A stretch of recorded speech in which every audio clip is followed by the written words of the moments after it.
은혜 받으실 말씀은 요한복음 2장 23절에서 25절까지 말씀입니다. 요한복음 2장 23절에서 25절 말씀을 다 함께 봉독합니다. 6월절에 예수께서 예루살렘에 계시니 많은 사람이 그의 행하시는 표적을 보고 그의 이름을 믿었으나 예수는 그의 몸을 그들에게 의탁하지 아니하셨으니 이는 친히 모든 사람을 아심이요 또 사람에 대하여 누구의 증언도 받으실 필요가 없었으니 이는 그가 친히 사람 속에 있는 것을 아셨음이니라. 아멘. 저희 집 사람은 저를 잘 안 믿습니다. 제가 운동을 좀 열심히 하겠다 그러면은 처음에는 믿어줬는데 하다가 중간에 그만둘 때가 많아요. 그리고 살을 빼기 위해서 내가 저녁을 안 먹겠다 그러면 처음에 믿어주는데 저녁을 또 며칠 안 먹다가 달라 그러면은요, 그럴 줄 알았다라는 마음으로 밥을 줍니다. 미국에서 목회할 때에 체육관을 끊었어요. 짐이라 그러는데 돈을 주고 끊어놓고 운동을 하러 가야 되는데 집사람은 가서 열심히 운동하는데요, 저는 가서 운동을 안 하고요, 목욕만 하고 옵니다. 그러면은 집사람이 그럴 줄 알았다. 제가 제 몸의 건강을 위해서 운동을 하겠다고, 그리고 저녁을 먹지 않겠다고, 식사 조절을 하겠다고 처음에는 믿어주는 것 같은데 제가 중간에 그만둬 버리니까 이제는 제 말을 잘 안 믿는 것 같습니다. 우리는 천국을 소망하면서 살겠다라고 결단하지만 상황이 좋지 않고 몸이 좋지 않고 뭔가 조금 이상한 일들이 벌어지면 우리의 믿음은요, 금방 상황에 따라서 변화될 때가 많습니다. 하나님을 잘 섬기겠다고 은혜 받은 대로 살겠다고 결단해 보지만 그 결단이 오래 가는 법을 보는 일은 정말 힘든 것 같습니다. 그래서 저는요, 제 자신을 잘 믿을 수가 없어요. 제가 결단한 대로 살지 못하다 보니까 제 자신을 잘 믿을 수가 없습니다. 특별히 우리가 믿음 생활하면서 우리의 삶들을 되돌아볼 때에 여러분들이 결단한 대로 그대로 살아가는 모습들이 없을 때 여러분들도 아마 여러분들 자신들을 잘 믿지 못할 수도 있을 것 같습니다. 오히려 사기꾼들은요, 자기를 잘 믿어달라고 얘기합니다. 자기를 더 잘 포장해서 믿는 사람처럼 보여지는 것이 저는 사기꾼들이 아니겠는가, 그런 생각도 해봅니다. 사실 우리들 속에는, 인간들 속에는 진실을 지킬 수 있는 완벽함이 없습니다. 누가 저에게 다른 사람은 몰라도 목사님은 제가 믿습니다 라고 말한다면 내심 속으로는 좋아하면서도 저만 믿으세요 라고 말씀드리지 못할 것 같습니다. 왜냐하면 제 안에 저도 저를 믿지 못하는 부족함이 있는 걸 제가 알기 때문에 그렇습니다.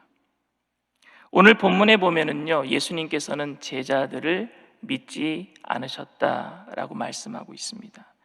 요한복음 2장을 보면은요, 우리가 어저께는 성전 정화 사건을 배웠는데 그 전에 요한복음 2장에 먼저 있던 사건이 뭐냐면은 가나의 혼인잔치에서 물을 포도주로 변화시킨 사건입니다. 그때에 제자들이 예수님을 믿었다라고 기록하고 있습니다. 요한복음 2장 11절 말씀입니다. 예수께서 이 첫 표적을 갈릴리 가나에서 행하여 그의 영광을 나타내심에 제자들이 그를 믿으니라.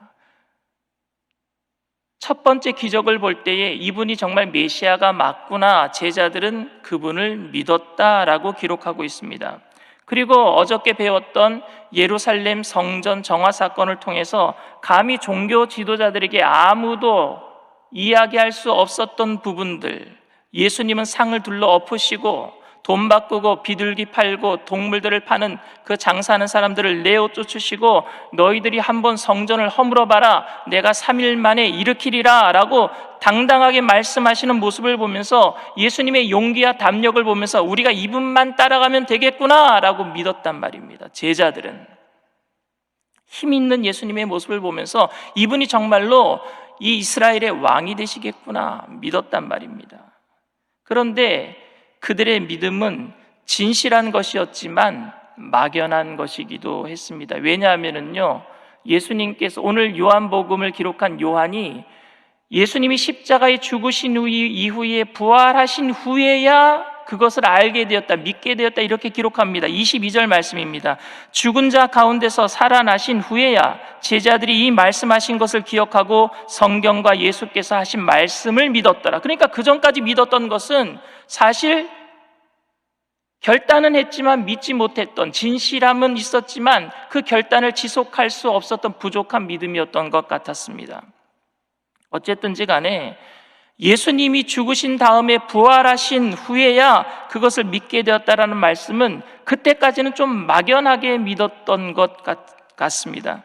그래서 요한은 제자들을, 예수님은 정말로 하나님의 아들이시구나 믿었지만 예수님은 제자들을 믿지 못했다라고 오늘 성경 본문에 기록하고 있습니다. 22절부터 23절, 24절 말씀입니다.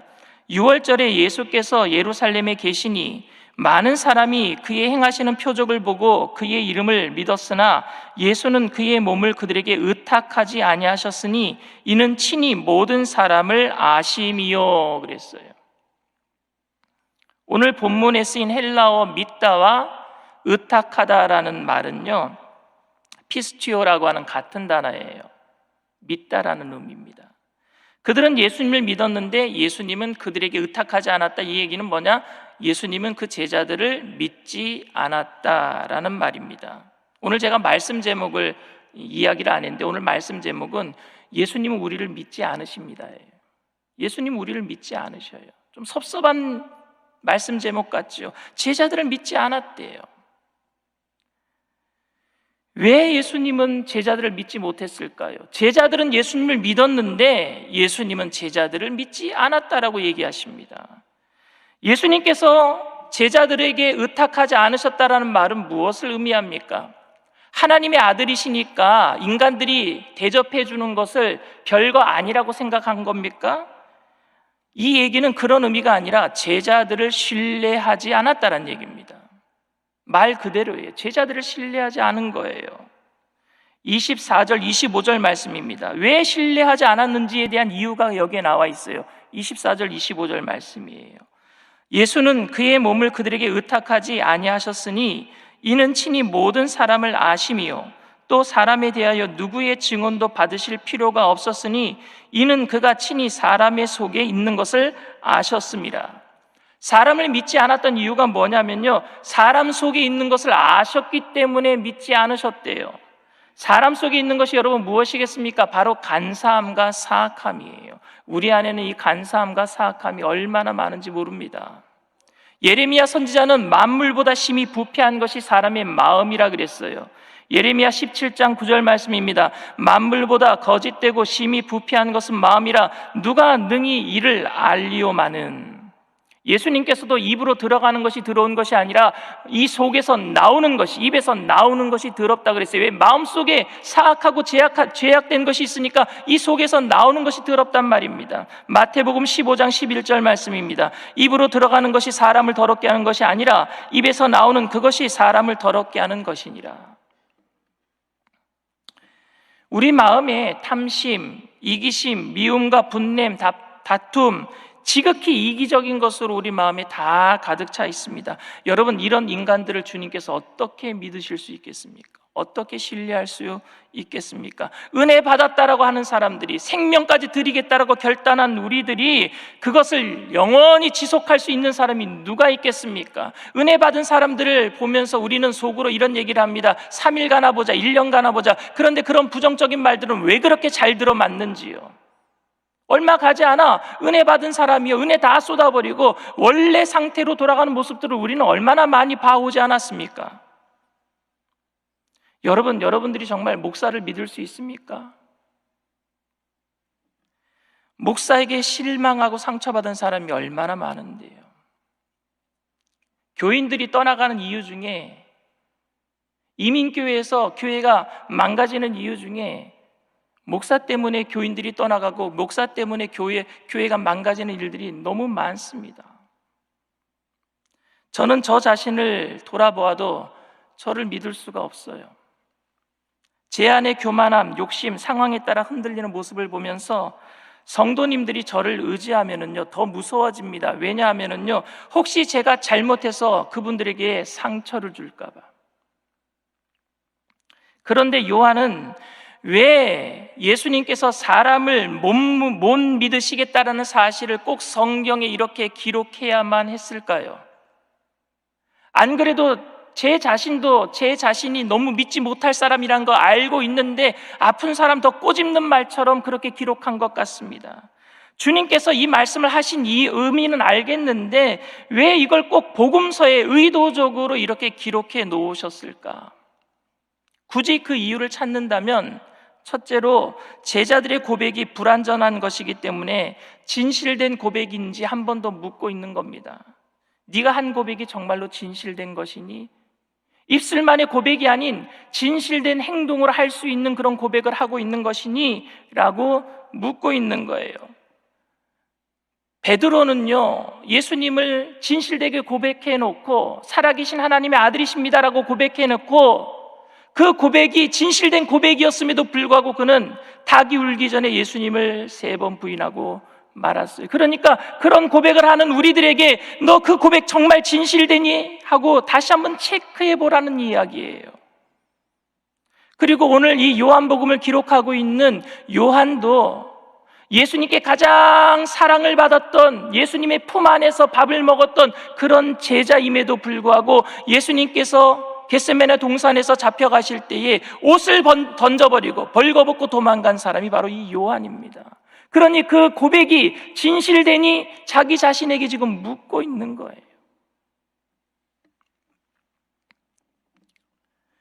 그런 의미에서 우리가 오늘 예수님께 이렇게 살겠습니다, 은혜 받은 대로 살겠습니다라고 고백한 것이 진실된 고백인지 오늘도 우리 자신에게 물어봐야 될 줄 믿습니다. 물어봐야 돼요. 그런데 여러분들이 하는 고백이, 제가 하는 주님께 한 고백이 진실되다고 할지라도 그 고백처럼 살아가는 게 말처럼 쉽지는 않습니다. 왜? 너무 세속의 물결이 너무 넘실대고 그 풍랑이 눈에 보이는 것이 너무 힘겹게 느껴지기 때문에 그렇습니다. 그래서 둘째로 예수님이 그들을 사랑하셨던 이유가 그들이 신뢰받을 만한 사람이 아니었음에도 불구하고 예수님은 사랑하시기로 작정하셨다는 사실을 보여주고 있는 거예요. 힘들고 어려운 삶 속에서 우리는 그 고백대로 살지 못하는 것 주님이 알고 있기 때문에, 그래서 믿지 못할 사람들이지만 사랑하시기로 작정하셨기 때문에 오늘도 우리를 사랑하시는 줄 믿습니다. 그걸 알려주기 위해서. 너희들은 부족하지만, 너희들은 쓰러지고 좌로나 우로나 치우칠 수밖에 없는 인생이지만, 연약한 인생이지만 그래도 나는 너희들을 사랑한다라는 걸 보여주기 위해서. 이 세상 사람들은 거짓말을 일삼는 사람들, 믿을 수 없는 사람들이라고 치부해버리고 상종하지도 않습니다. 저도 마찬가지예요. 저한테 거짓말하고 와가지고 사기치는 사람들은 안 만나줄 것 같아요. 그들은 그냥 옆으로 제쳐버릴 것 같습니다. 그러나 예수님께서는 신뢰할 수 없는 우리들을 사랑하기로 작정하셨어요. 사랑하기로 작정하셨어요. 주님은 우리의 믿음이 좋아서 우리를 사랑하는 것이 아니라 우리를 사랑하기로 결단하셨기 때문에 오늘도 우리 옆에 계셔 주시는 줄 믿습니다. 그게 저는 은혜가 돼요. 오늘 본문 이후에 요한복음 3장에는 니고데모라고 하는 율법학자가 예수님을 밤늦게 찾아옵니다. 찾아온 이유는 정말로 예수님이 메시아 같으니까 영생에 대해서 물어보려고.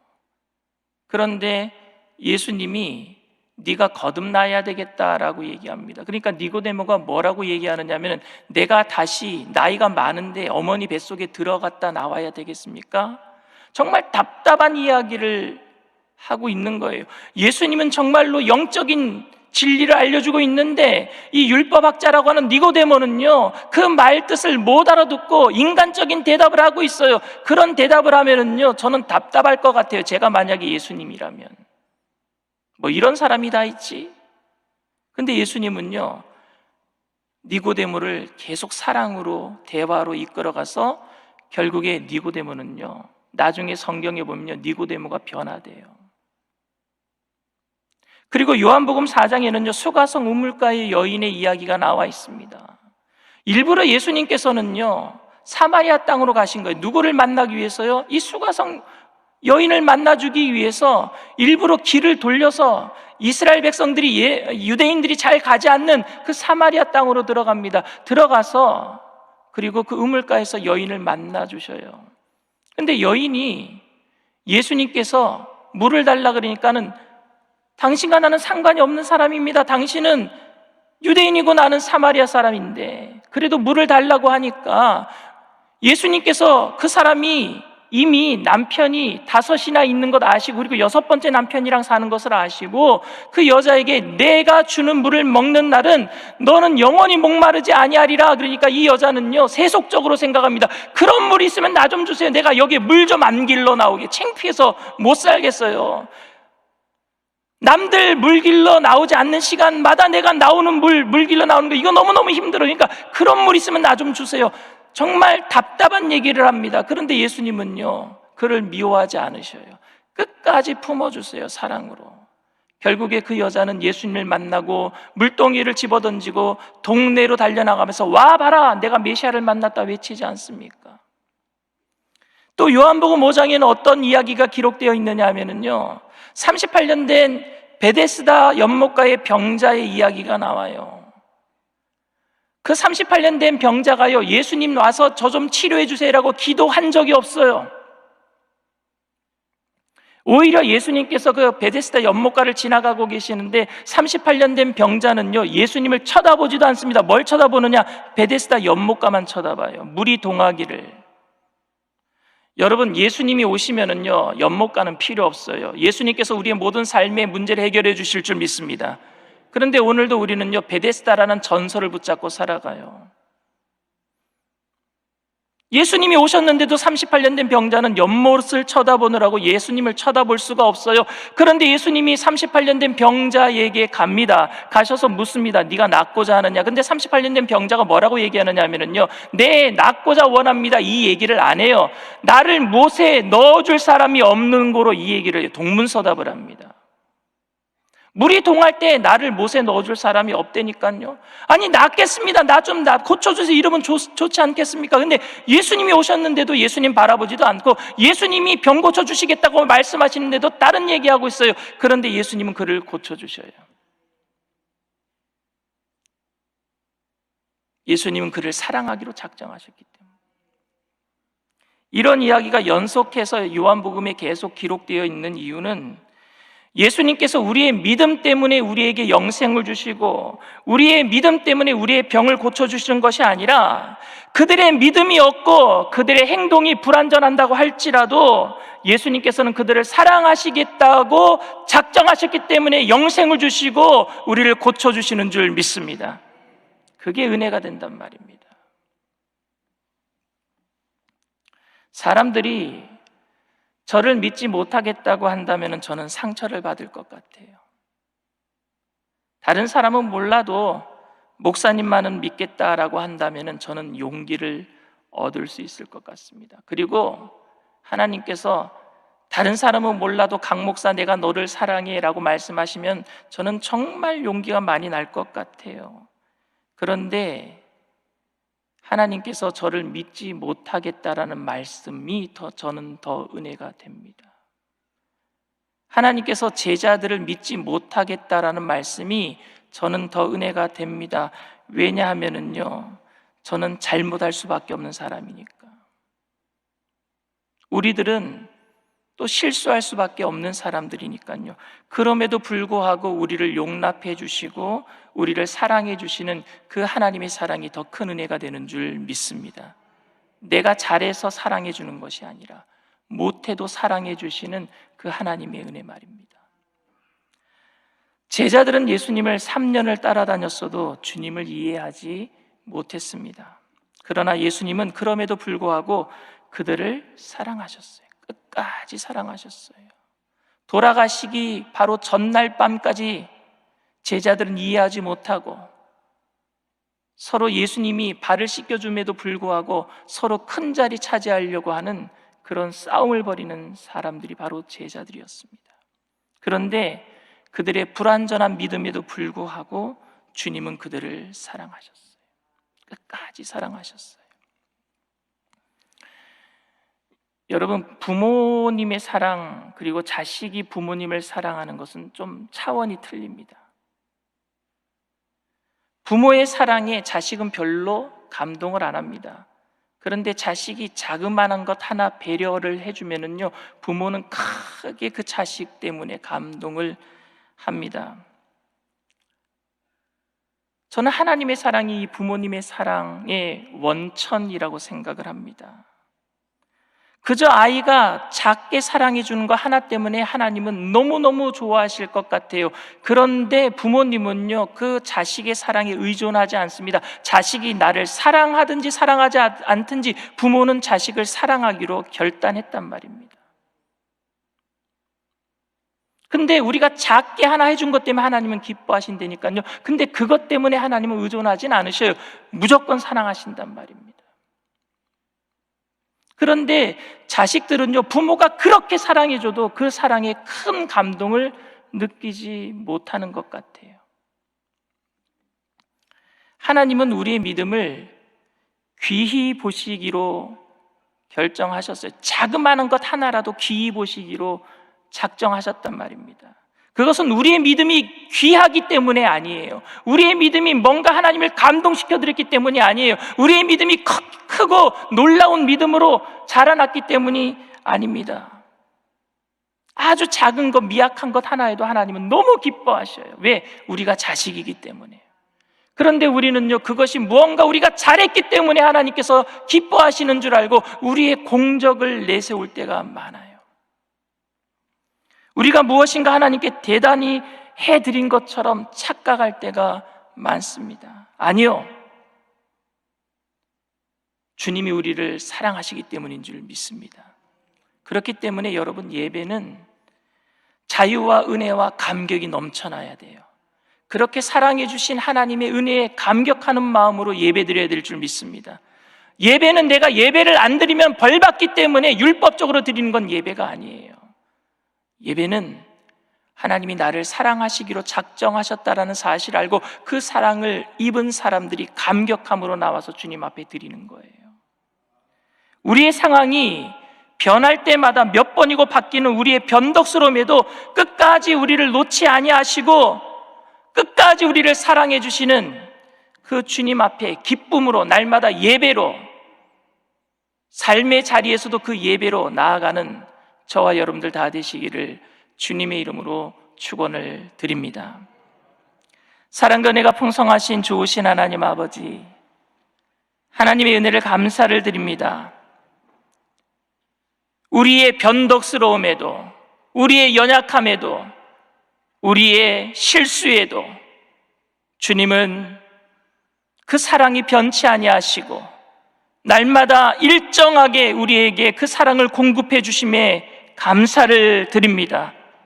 그 사랑에 날마다 감격하고 기쁨과 은혜로 반응하는 믿음의 사람들 되게 하여 주시옵소서. 주님과 날마다 얼굴과 얼굴을 맞대고 믿음으로 살아갈 때에 우리의 모습을 통해서 이 세상 사람들이 예수님의 모습을 보게 하여 주시옵소서. 율법적이고 종교적이고 형식적인 사람으로 변질되는 것이 아니라 은혜의 사람으로 변화되어 나갈 수 있도록, 그리스도의 모습으로 변화되어 나갈 수 있도록 날마다 성령의 충만함으로 채워 주시옵소서. 오늘도 기쁘고 감사한 마음으로 정성껏 주님 앞에 나올 때 예물 드린 손길들마다 주님의 사랑에 감동함으로 드린 기쁨의 예물 주님께서 기뻐 받아 주시옵시고, 귀한 예물 쓰여지는 곳에 그리스도의 향기 되게 하여 주시옵시고, 바치실 손길들 천배 만배로 되돌려 누르고 들어서 넘치도록 채워 주시옵소서. 오늘도 주님만을 위해서 살아가는 귀한 복된 한 날 될 줄 믿고 감사드리며 예수님의 이름으로 기도드리옵나이다. 아멘. 하늘에 계신 우리 아버지여, 이름이 거룩히 여김을 받으시오며 나라가 임하시오며 뜻이 하늘에서 이루어진 것 같이 땅에서도 이루어지리이다. 오늘 우리에게 일용할 양식을 주시옵고 우리가 우리에게 죄 지은 자를 사하여 준 것 같이 우리 죄를 사하여 주시옵고 우리를 시험에 들게 하지 마시옵고 다만 악에서 구하시옵소서. 나라와 권세와 영광이 아버지께 영원히 쌓옵나이다. 아멘. 할렐루야. 우리 주님 앞에 영광의 박수 올려드립니다.